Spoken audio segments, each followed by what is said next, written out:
Assalamualaikum warahmatullahi wabarakatuh. Selamat pagi anak-anak.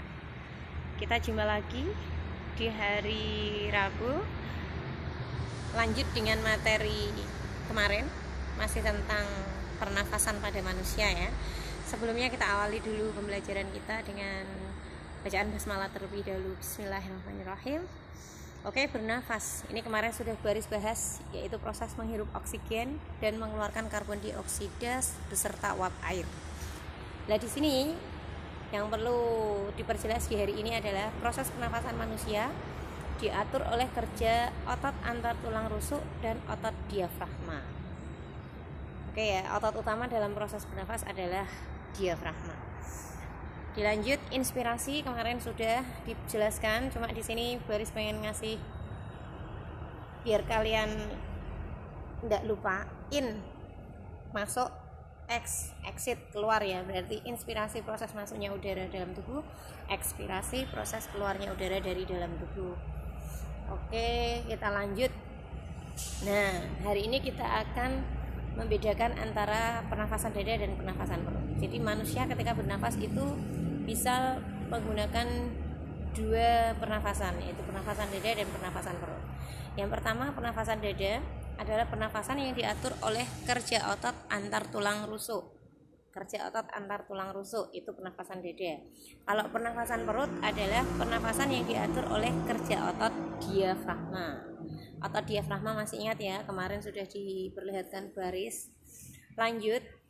Nah, di sini prosesnya ketika kalian menggunakan pernafasan perut itu nanti ada inspirasi dan ekspirasi. Yang pertama inspirasi. Cara kerja otot diafragma saat kalian memasukkan udara ke dalam tubuh, dan ini khusus untuk pernafasan perut ya. Otot-otot diafragma akan berkontraksi sehingga ototnya ini nanti akan mendatar. Nah, ketika mendatar akibatnya apa? Rongga dadanya membesar. Ketika rongga dada membesar, tekanannya kecil sehingga udara luar bisa masuk dengan mudah. Itu proses masuknya. Inspirasinya ya, berarti otot diafragma berkontraksi sehingga diafragma mendatar. Akibatnya rongga dada membesar dan tekanan menjadi kecil sehingga udara luar masuk. Kemudian berikutnya, ketika kita mengeluarkan udara menggunakan pernafasan perut, kerja otot diafragmanya adalah ganti. Otot diafragma berelaksasi, kembali ke posisi semula, mengembang. Jadi mengembang sehingga rongga dadanya akan semakin kecil. Ini lebih kecil daripada yang tadi ya. Akibatnya udara keluar dari paru-paru, udara keluar. Oke, kita lanjut. Berikutnya, kalau pernafasan dada, bagaimana prosesnya? Pernafasan dada, rongga dada membesar, akibatnya tekanan dalam rongga dada menjadi lebih kecil daripada tekanan di luar, sehingga udara luar yang kaya oksigen masuk. Jadi rongga dadanya membesar, ini tidak ada kaitannya dengan otot diafragma ya. Ini hanya kaitan dengan otot-otot antar tulang rusuk. Berarti ini otot-otot yang ada di sekitar tulang rusuk ini. Rongga dada membesar, udara masuk. Kemudian ekspirasinya adalah tulang rusuk turun sehingga rongga dada menjadi kecil. Sebagai akibatnya tekanan di dalam rongga dada menjadi lebih besar daripada tekanan luar, sehingga udara dalam rongga dada yang kaya karbon dioksida akan keluar dengan sendirinya. Proses ekspirasi pun terjadi. Mungkin dengan penjelasan Baris ini agak sedikit membingungkan, bisa kita cermati video berikut. Oke ya. Manusia, hewan maupun tumbuhan, sebagai makhluk hidup, kita perlu oksigen untuk hidup. Waktu bernafas, kita mempunyai organ-organ yang bekerja sama dan membentuk sistem organ yang bekerja mengatur oksigen yang ada di lingkungan hidup sampai pada setiap sel yang kita butuhkan. Oksigen ini tidak tersedia di dalam tubuh makhluk hidup. kita mendapatkan oksigen dari lingkungan sekitar kita. Bernafas artinya kegiatan menghirup atau memasukkan oksigen dari lingkungan hidup dan mengeluarkan karbon dioksida dan uap air melalui alat pernafasan kita. Kali ini kita akan mempelajari lebih lanjut tentang organ-organ pernafasan manusia.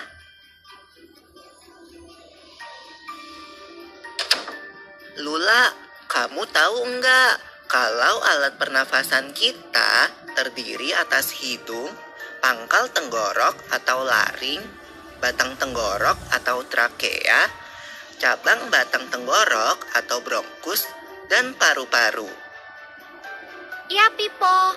Melalui lubang hidung, udara mendapatkan jalan keluar dan masuk ke dalam tubuh kita. Tapi, selain itu, udara juga dapat keluar masuk melalui mulut loh. Namun, jika kita bernafas menggunakan hidung, akan lebih baik loh, Pipo. Karena terdapat lendir dan rambut-rambut halus.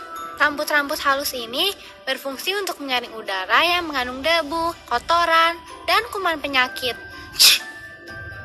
Benar sekali, Lula. Selaput lendir berfungsi untuk mengatur suhu udara yang akan masuk ke paru-paru dan mengatur kelembapan udara agar sesuai dengan kelembapan tubuh.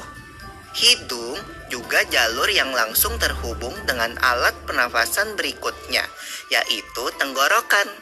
Tenggorokan merupakan alat pernafasan manusia yang kedua. Pada tenggorokan terdapat laring atau pangkal tenggorok dan batang tenggorok atau trakea.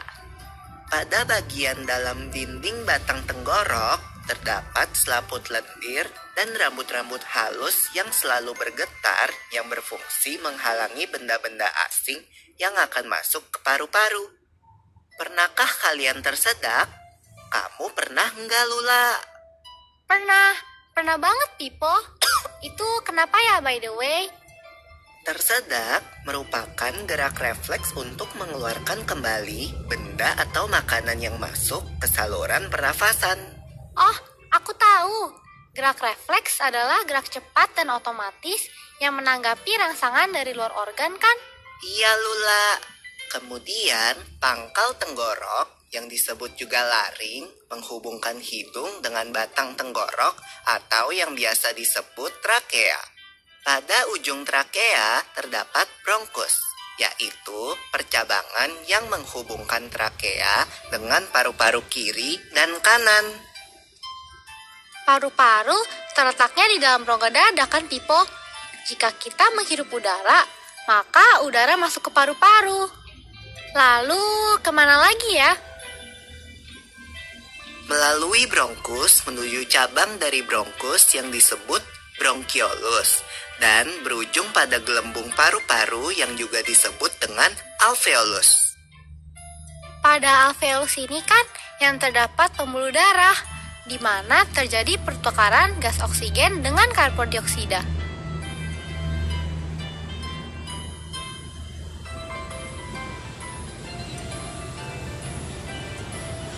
Well, Pipo, tahu gak kalau sistem pernafasan kita terdiri dari dua, kan?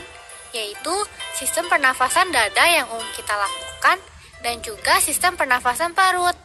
Jelasin dong, Pipo, apa sih perbedaan detailnya? Pernafasan dada terjadi karena gerakan tulang rusuk oleh otot-otot antar rusuk.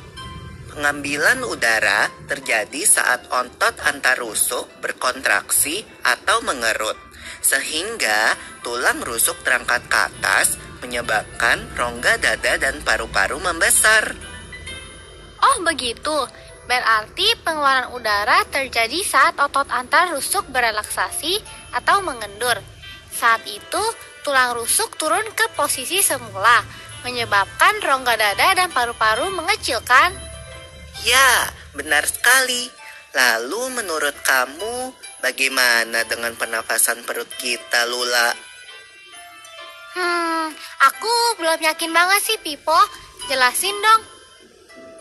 Pernafasan perut terjadi karena gerakan otot diafragma, yaitu sekat yang membatasi antara rongga dada dan rongga perut. Pengambilan udara terjadi saat otot diafragma berkontraksi. Posisi diafragma mendatar menyebabkan rongga dada dan paru-paru membesar. Berarti pengeluaran udara terjadi saat otot diafragma berelaksasi. Posisi diafragma melengkung ke atas, lalu menyebabkan rongga dada dan paru-paru mengecil. You're right, Lola. Lalu, gimana kalau kita sesak nafas karena banyak asap? Itu akan kita bahas lagi dalam video selanjutnya. Oke, mungkin dari penjelasan Bu Haris beserta video tadi kalian akan lebih paham dan bisa membandingkan antara pernafasan dada dan pernafasan perut, serta tadi juga lebih jelas lagi dengan bagian-bagian atau organ-organ dari sistem pernafasan. Mungkin hari ini cukup itu dulu. Kita tutup dengan bacaan alhamdulillahirabbil alamin. Assalamualaikum warahmatullahi wabarakatuh.